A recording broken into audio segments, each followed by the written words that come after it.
Saturday ngayon at rest day ng mga foreign English teacher kaya naman nag-decide kaming pumunta dito sa Wood Temple sa Yunlin.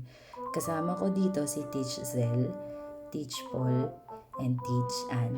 By the way, thank you so much Teach Ann sa pagpapahiram sa amin ng bike kaya naman naging posible ang trip na to. So papasok kami dito ngayon sa temple. Malaki talaga yung chan ko, huwag nyo nang pansinin yan. Actually, nahihiya akong tawagin sila sa part na to kasi sobrang tahimik sa temple and ang daming nagdadasal. So makikita niyo dyan si Teach Ann, nagre-video din siya. Super ganda talaga dito sa temple. Nag-enjoy kami na mag-take ng pictures and video. So sa susunod na video, makikita nyo si Teach Zel, nagte-take din siya ng videos. And what I like about this temple is the details. Ang ganda talaga, super amazing kapag nakapasok kayo sa loob.